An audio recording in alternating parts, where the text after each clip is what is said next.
Welcome, ladies and gentlemen, to a news video. I want to just say, normally I'll be specific with a game like Squadrons or Marvel's Avengers, but here this covers multiple games and it is about Xbox and Microsoft more broadly looking to acquire Warner Brothers Interactive. I talked about this recently in the last Harry Potter video I made because there was slight worry that if someone else were to acquire Warner Brothers Interactive, who were reportedly looking to be sold by their parent company, who is AT&T, there was slight worry that if someone else were to buy it, that games that were very expensive and in development, such as the Harry Potter RPG, which is set to be coming out late next year, that sort of a game could be in jeopardy and could be right up on the chopping block for getting cancelled if they're looking to save money after just acquiring a big load of studios. But this latest report by The Information states that Microsoft is interested in acquiring Warner Brothers Interactive.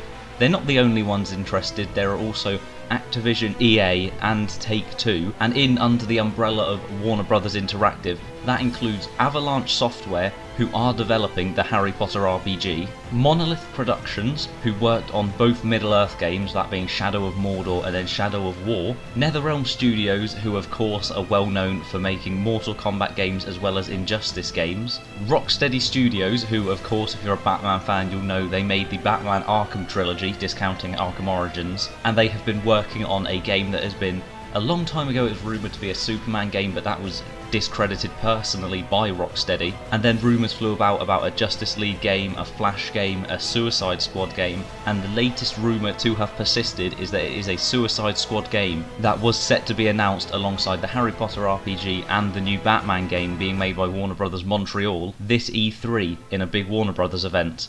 Now, a huge thing for you to know is that by buying Warner Brothers Interactive and getting those development studios, that doesn't mean that Microsoft now have the sole right to make Batman games or Harry Potter games. They're going to have to then negotiate separate licensing deals so that people like Rocksteady can continue to use the DC label to make, if it is a Suicide Squad game, to make their new game. I would assume that's also relevant for NetherRealm Studios and their Injustice games, but for Mortal Kombat for NetherRealm Studios, that is included in it. So NetherRealm Studios get bought by anyone and they will still be able to make Mortal Kombat games. Microsoft have already purchased a few big developers, including Ninja Theory, who made Hellblade: Senua's Sacrifice and are making Hellblade 2 for the Xbox Series X, Obsidian, who way back when made Fallout New Vegas, and then have gone on to make The Outer Worlds, which was clearly inspired by Fallout but was then putting their own massive amount of personality and spin on it. And the reason AT&T are looking to sell Warner Brothers Interactive is because apparently they're just in absolutely huge debt.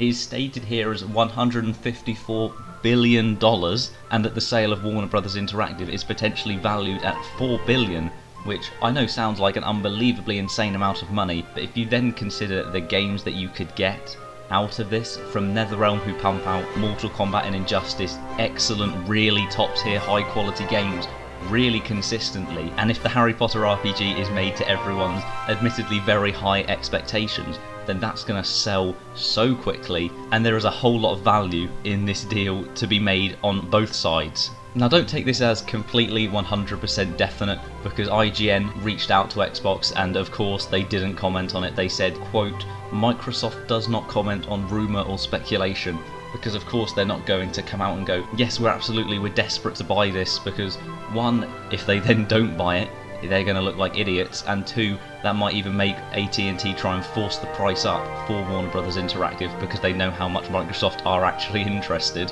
But as I said earlier, Microsoft are not the only ones interested, and this is where it gets worrying, because Activision, EA and Take-Two are all interested in it. And you may be thinking, oh, that's competition, that might be good. Activision do not do well with games. They just tend to fill it with microtransactions, and they're not pro-consumer at all, they're pro-money. And you can't say much better for EA. They've started to try and write it recently with Battlefront 2, but that was because it was such a public blow-up-in-their-face situation, and they're still ripping everybody off with FIFA Ultimate Team, and they've given up on Battlefield 5 development so soon so that they can then go and make Battlefield 6, which will undoubtedly sell like crazy. And I don't need to give any sort of massive explanation for EA being not not great to own all of these IPs. It's well documented that nobody is a massive fan of EA, no matter what games they make and what franchises you're a fan of. And now we get to Take-Two, who I personally believe are the most likely out of those three, if you neglect Microsoft, to actually buy Warner Bros. Interactive. They're just a massive company, but they are also extremely focused on the money side. And I know that sounds crazy for me to say, oh, look at this developer, they want to make money. But Take-Two owns 2K, who then pump out the NBA 2K games, which are stacked with microtransactions. Honestly, you can avoid microtransactions in FIFA if you don't play Ultimate Team. You cannot avoid microtransactions in NBA 2K because you either have your main single player mode being My Career, which you can then take online in the neighbourhood, where you can immediately buy the special edition to take your player from 60 rated to 85 immediately, and then you can just dominate people online from early doors. Or you could go into their My Team mode, which is like FIFA's Ultimate Team, in which they just pump out new types of packs, new types of players for you to sink your money in for a chance of getting them, and it's extremely predatory stuff to try and part you with even more money after buying an already expensive game. Especially as for the next gen, they're the first people to have announced that their next gen titles are going to cost more. And you look at games like Cyberpunk, who are offering a free upgrade for someone who has bought it on this current gen of Xbox One or PlayStation 4 to then go up to the Series X or PS5. You get that upgrade for free, and that's from CD Projekt Red, who have the most right, after all of the time they've put into this game, to make you charge more for the next gen version. NBA 2K have absolutely no right to do that, and yet they're trying to charge you $70 for the same game that you've just bought for $60 about 2 or 3 months ago. And I know that Take-Two also own Rockstar, and of course GTA Online has the shark cards and is geared to try and want you to spend money, but they also give you so many updates for free that you can't really say much bad about Rockstar, and Red Dead Redemption 2 was amazing, and that was a great single player experience. So Take-Two are the second worst, I'd say here, purely because they've got the experience of handling Rockstar. But also I get the feeling that Rockstar are just so good that they get special treatment from Take-Two because they know there's already faith that no matter how long it takes, they're going to make a 10 out of 10 game. But Microsoft have been making moves over the past few years, including situations like Game Pass having exclusives go straight onto Game Pass so you could play them for free if you already have the subscription.